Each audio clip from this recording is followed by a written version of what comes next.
قابل صد احترام سامعین کرام، اس وقت جو حالات جا رہے ہیں وہ یقیناً بڑے ہی دل خراش ہیں۔ جس قدر ہم معاشی اور مالی مشکلات کا شکار ہوتے جا رہے ہیں اور ہو رہے ہیں،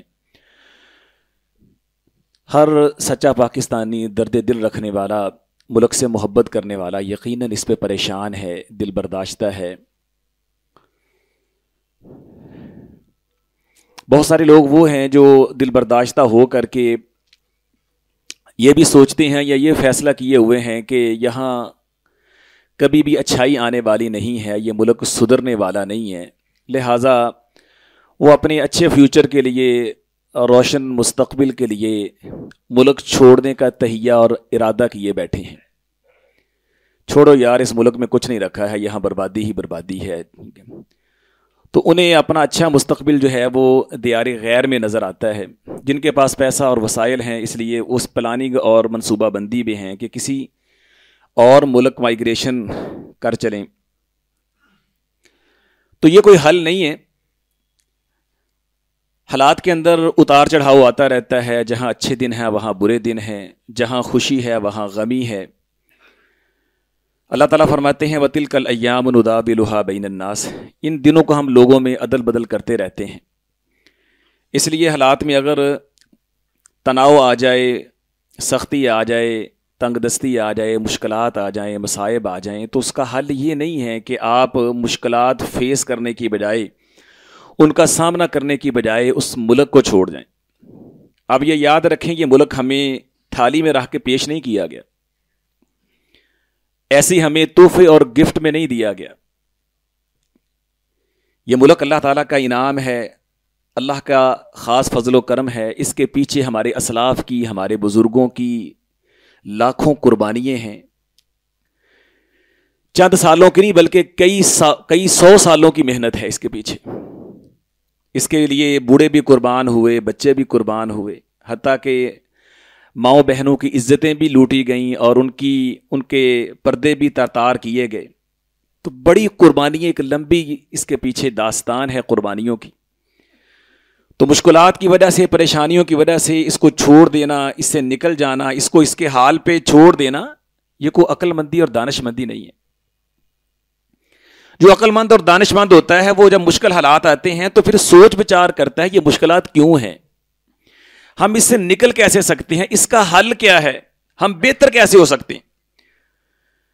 اور دوسری بات یہ ہے کہ اگر آپ اپنے ملک کو چھوڑ کر کے کسی اور ملک چلے جاتے ہیں، کسی اچھی جگہ پہ چلے جاتے ہیں، آپ کے پاس کون سی گارنٹی اور ضمانت ہے کہ وہاں آپ کا مستقبل اچھا ہو جائے گا؟ ہمیں تو اپنے اگلے سانس کا بھی اعتبار نہیں ہے۔ آپ کو تو یہ بھی پتہ نہیں ہے کہ آپ اگلے ملک کی سرزمین پہ لینڈ بھی کر پائیں گے کہ نہیں،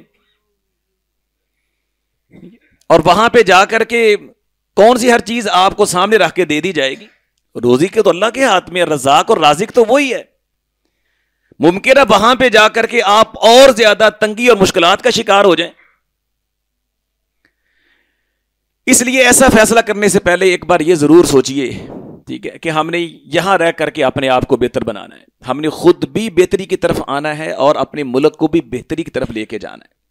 اور انشاءاللہ اللہ کی رحمت، فضل اور توفیق سے وہ وقت آئے گا جب ہمارا ملک بہتری کی طرف جائے گا۔ اس میں ہمارے بزرگوں کا خون ہے، اخلاص والا۔ اللہ مخلصین کی قربانیاں ضائع نہیں کرتا۔ یوسف علیہ السلام نے لمبی قربانی دی ہے، لیکن اللہ پہ کبھی بھی ان کے اعتماد، توکل میں کمی نہیں آئی۔ اور وہی یوسف جنہیں کنویں میں گرایا گیا، اللہ کے فضل اور توفیق سے ایک دن وہ مصر کے تخت پہ بیٹھے ہیں۔ اور وہی بھائی جنہوں نے ان کے خلاف سازشیں کی اور بڑی بے دردی کا سلوک کیا ہے، آج وہ صدقے کی اور اسی طرح خیرات کی بھیک مانگ رہے ہیں۔ ہم معمولی سی پونجی لے کر کے آئے ہیں، آپ یہ لے لیجئے، وتصدق علینا، ہمیں کو خیرات دے دیجئے، ان اللہ یجزی المتصدقین۔ تو یوسف علیہ السلام نے پھر حقیقت حال سے ان کو آگاہ بھی کیا، اور آخر میں جو بات کہی تھی وہ ہمارے لیے مشعل راہ ہے۔ انہوں نے فرمایا تھا انہ من یتقی ویصبر فان اللہ لا یضیع اجر المحسنین۔ جو اللہ سے ڈر جاتا ہے، تقوی اختیار کر لیتا ہے اور صبر کا دامن ہاتھ سے نہیں چھوڑتا، تو یاد رکھیں اللہ محسنین کی جزا کبھی ضائع نہیں کرتے، ان کا اجر اللہ کبھی ضائع نہیں کرتے، ان کی محنتیں رائے گاہ نہیں جاتی۔ تو اس ملک کے لیے اخلاص کے ساتھ قربانیاں اور محنتیں کی گئی ہیں، تو انشاءاللہ اللہ ان کو ضائع نہیں کرے گا۔ آج تک اللہ نے اس کو سنبھالا ہے اور آئندہ بھی اللہ اس کو سنبھالے گا، لیکن اللہ ہمیں دیکھ رہا، ہم امتحان سے گزر رہے ہیں، آزمائش سے گزر رہے ہیں، ہمارا کردار کیا ہے، ہمارے اعمال اور ہمارے کرتوت کیا ہیں، اور ہم اس کی سزا بھگت رہے ہیں۔ تو آئیں اپنے آپ کو بہتر کریں، ہم اللہ کی طرف پلٹ آئیں، ہم اللہ سے معافی مانگ لیں۔ آپ جتنے مرضی تھنک ٹینک بٹھا لیں، بڑے بڑے سکولرز اور دانشور اکٹھا کر لیں، معیشت کے ماہرین جمع کر لیں، یہ ملک تب تک نہیں سدھرے گا جب تک اللہ کی بتائی ہوئی باتوں پہ عمل نہیں کریں گے۔ IMF کا باپ بھی آ جائے تو آپ کو پاؤں پہ کھڑا نہیں کر سکتا، آپ کھڑے ہوں گے، آپ کی عزت رفتہ آپ کے پاس آئے گی اسی وقت جب آپ اللہ اس کے رسول کی باتوں پہ عمل کریں گے۔ یہ ملک آپ نے اللہ کے لیے لیا ہے، آپ کا نعرہ یہی تھا، پاکستان کا مطلب کیا؟ لا الہ الا اللہ۔ جب آپ اللہ سے وفا نہیں کریں گے، اس نعرے سے وفا نہیں کریں گے، آپ کو عزت ملنے والی نہیں ہے۔ تو آئیں سنجیدہ ہو کر کے اپنے اصل مقصد کی طرف آ جائیں، اللہ سے اپنے گناہوں کی معافی مانگیں۔ کون سا گناہ ہے جو ہم نہیں کر رہے؟ قرآن مجید کا مطالعہ کریں، پہلی اقوام کے حالات پڑھیں، ان کے جو اعمال اور کرتوت تھے جن کی وجہ سے وہ اللہ کے مواخذے کا سبب بنے، وہ کون سا گناہ ہے پہلی قوموں کا جو ہمارے اندر موجود نہیں ہے؟ چوری، ڈکیتی، رشوت، بلیک میلنگ، سود، بدکاری، اور یعنی کہ نا بہت سارے جرائم آپ فہرست بنا لیجئے اور پھر اپنے آپ کو اس تناظر میں دیکھتے جائیے۔ ہر گناہ کا ارتکاب آپ کو اپنی قوم میں اور اپنے لوگوں میں ملے گا، تو پھر سزا نہیں ملے گی۔ یہ جو حالت آج ابتر ہوئی ہے ہم نے خود کی ہے۔ اللہ فرماتے فبما کسبت ایدیکم، یہ تمہارے ہاتھوں کا کاٹا ہوا ہے۔ ان اللہ لا یغیر ما بقوم حتی یغیروا ما بانفسہم، اس آیت کے دو معنی ہیں۔ ایک معنی تو یہی ہے جو ہمارے ہاں معروف ہے، اللہ تعالیٰ تب تک کسی قوم کی حالت نہیں بدلتے جب تک وہ خود اپنی حالت نہ بدلیں، اور دوسرا معنی یہ ہے کہ اللہ تعالیٰ کسی قوم کی حالت کو تب تک دوسری طرف لے کے نہیں جاتے، خراب نہیں کرتے جب تک وہ خود اپنے آپ کو خراب نہ کریں۔ تو جب لوگ خود اپنے آپ کو خراب کرنے کے درپے ہو جاتے ہیں، اپنے آپ کو بدحالی کی طرف لے کے جاتے ہیں، تو پھر اللہ بھی ان کو وہیں دھکیل دیتا ہے۔ تو اگر ہم نکلنا چاہیں گے تو اللہ نکالے گا، اس کے لیے صحیح معنوں میں اللہ کے بندے بن جائیں۔ دو کام فوری طور پہ کر دیں۔ نمبر 1 استغفار، سچے دل سے اللہ سے معافی مانگیں، اپنے گناہوں کو چھوڑیں بھی، استغفار اس کی شرائط کے مطابق کریں، کثرت سے استغفار کریں۔ اللہ تعالیٰ نے جو معیشت کے استحکام کا پلان ہمیں قرآن مجید کے اندر دیا ہے اس میں سرفہرست استغفار ہے۔ فَقُلْتُ اسْتَغْفِرُوا رَبَّكُمْ إِنَّهُ كَانَ غَفَّارًا يُرْسِلِ السَّمَاءَ عَلَيْكُمْ مِدْرَارًا وَيُمْدِدْكُمْ بِأَمْوَالٍ وَبَنِينَ وَيَجْعَلْ لَكُمْ جَنَّاتٍ وَيَجْعَلْ لَكُمْ أَنْهَارًا۔ ٹھیک ہے، یہ آپ کی معیشت کو اپ کرے گا، اونچا لے جائے گا، آپ کی زمین سونا اگلے گی۔ پہلے بھی اللہ نے ہمیں جتنے وسائل دیے کسی ملک کو نہیں دیے ہیں۔ ہماری بدقسمتی کی انتہا کہ اس کے باوجود ہم کشکول لے کے غیروں سے مانگتے پھرتے۔ تو اس لیے صحیح معنوں میں اللہ کے بندے بن کے اللہ سے استغفار کریں، اور اللہ تعالیٰ نے قرآن میں ہمیں وعدہ کیا ہے، اے پیارے پیغمبر جب تک دو چیزیں ہیں تب تک اللہ آپ کی قوم کو عذاب نہیں دے گا۔ وما كان الله ليعذبهم وانت فيهم وما كان الله معذبهم وهم يستغفرون، جب تک آپ کا وجود مبارک ان کے اندر موجود ہے اس قوم پہ عذاب نہیں آئے گا۔ اب آقا علیہ الصلوۃ والسلام تشریف لے جا چکے، اور دوسری امان ہمارے پاس موجود ہے اور قیامت تک کے لیے، وما كان الله معذبهم وهم يستغفرون، جب تک یہ استغفار کریں گے اللہ کا عذاب نہیں آئے گا۔ تو کثرت سے اللہ سے معافی مانگے، استغفار کیجئے، اپنے گناہوں کو چھوڑیے بھی، اور اللہ سے سچی استغفار، اللہ ہمیں معاف کر دے۔ اللہ ہم نے ہر طرح کا گناہ کیا ہے اور کیے جا رہے ہیں، اللہ ہم باز آتے ہیں، ہم تیری بارگاہ میں معافی کا اعلان کرتے ہیں، اللہ ہمیں معاف کر دے۔ اور نبی کریم صلی اللہ علیہ وسلم ایک ایک مجلس میں 100 بار استغفار کیا کرتے۔